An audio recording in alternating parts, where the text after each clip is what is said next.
day 88, and I made it from Bowen to Gumlu, 66 k's, kind of 45 to a petrol station where I got a drink, and I was feeling pretty lethargic. I think I'd bit out or overdone myself on the weekend where I went running without the backpack and just sprinting up big hills, and yeah, and had some DOMs.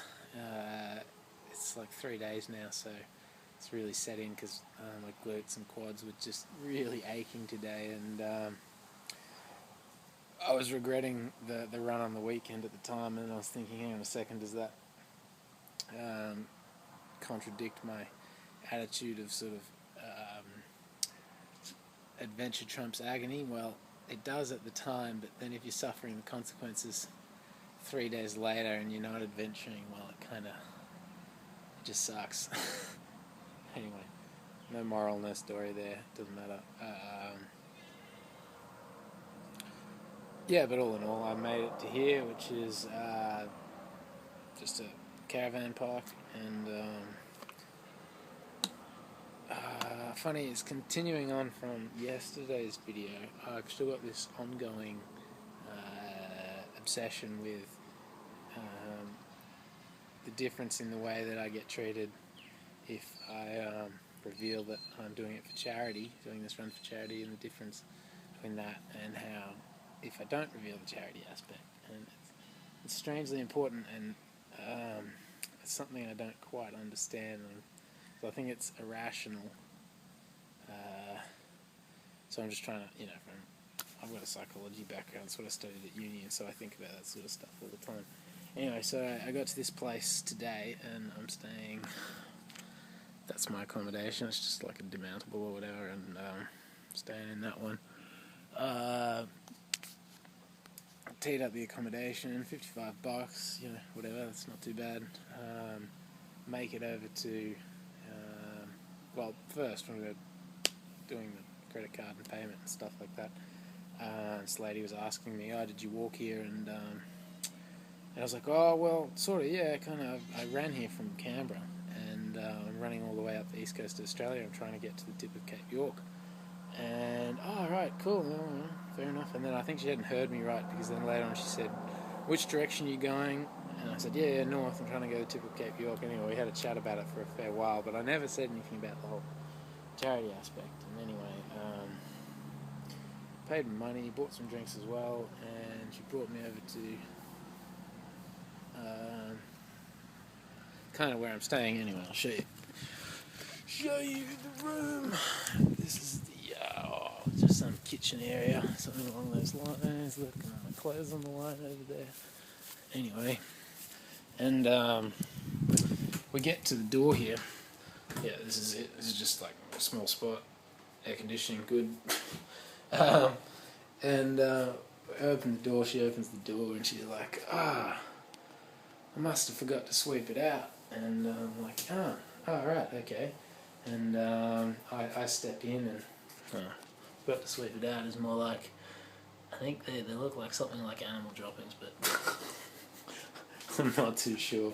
Anyway, and then she sets off, and I kind of figured she was going to go grab a broom or something like that, but she never returned. And look, the point is, I'm not complaining. That's not the point. I mean, if you have a look around the rest of the place, like the toilets and showers and kitchen here, it's covered in animal droppings and all sorts of stuff everywhere, and it's really, to be honest, it's the least of my worries. I've got much more important things to be concerned with right at the moment. And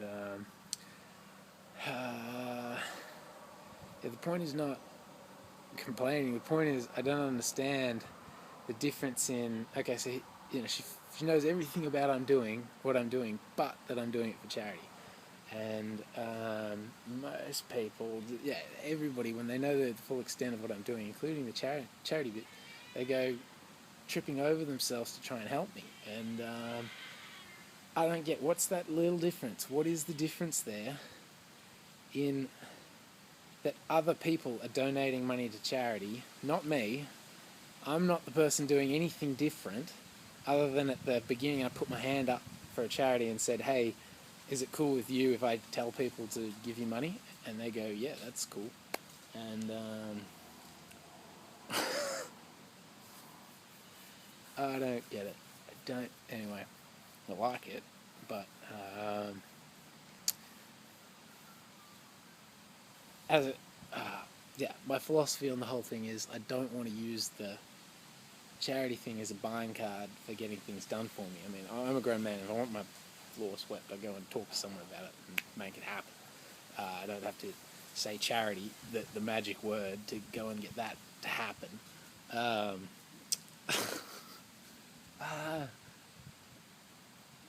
yeah, anyway, I think it warrants a blog because there's a whole lot of other things about it as well that I wanted to try and get my head around.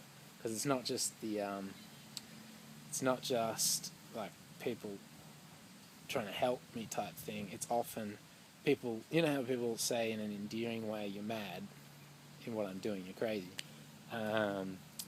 When I don't tell them about the charity aspect, I don't say you're mad, but you get looks like you're mad, like literally, and they mean it. It's not an endearing way anymore. It's literally there's something strange about you.